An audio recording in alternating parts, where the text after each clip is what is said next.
नमस्कार, खबर 24 एक्सप्रेस देख रहे हैं आप और मैं हूं आपके साथ अनुष्का। एनसीपी प्रमुख शरद पवार ने केंद्रीय गृह मंत्री अमित शाह पर उनके बयान को लेकर पलटवार किया है। दरअसल अमित शाह ने बीते दिनों अपने एक बयान में शरद पवार को राजनीति में भ्रष्टाचार का सरगना करार दिया था। अब शरद पवार ने अमित शाह पर पलटवार किया है।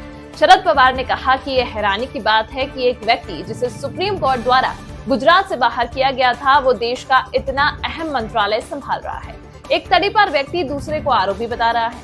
एक ऐसा व्यक्ति जिस पर संगीन आरोप लगे, भ्रष्टाचार में लिप्त रहा और वो महाराष्ट्र की जनता को ज्ञान दे रहा है।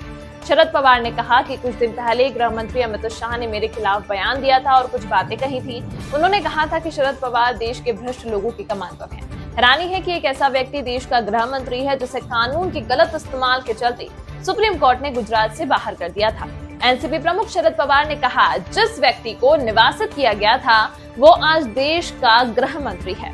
ऐसे में हमें सोचना चाहिए कि हम किस तरफ जा रहे हैं। वह देश को गलत दिशा में लेकर जा रहे हैं और हमें इस पर ध्यान देने की जरूरत है। अमित शाह को साल 2010 में सोहराबुद्दीन शेख एनकाउंटर मामले में 2 साल के लिए राज्य से निर्वासित कर दिया गया था। हालांकि बाद में साल 2014 में उन्हें इस मामले से बरी भी कर दिया गया था, क्योंकि उनकी पार्टी सत्ता में आ गई थी और सब पाक साफ हो गए।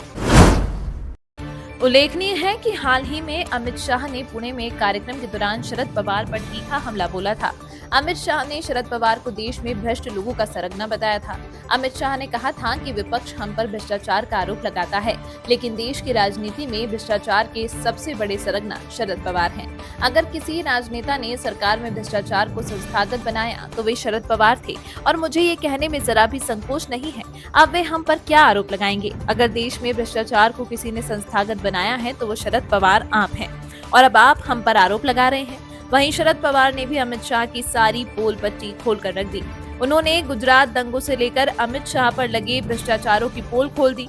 उन्होंने कहा कि प्रधानमंत्री मोदी और अमित शाह पर गंभीर आरोप लगे, लेकिन इन सब के बावजूद बीजेपी ने इन दोनों नेताओं को अहम जिम्मेदारी दे डाली। वहीं अमित शाह को गृह मंत्री बना दिया गया। इतनी महत्वपूर्ण जिम्मेदारी एक ऐसे व्यक्ति को दे दी गई जिस पर बेहद ही गंभीर आरोप लगे थे, लेकिन भाजपा एक आरोपी को गृह मंत्री बना डाला और दूसरे को प्रधानमंत्री, और ये दोनों मिलकर देश के बाकी नेताओं को आरोपी बना रहे हैं। जो इनके खिलाफ हैं, उनके घर ईडी सीबीआई भेज रहे हैं।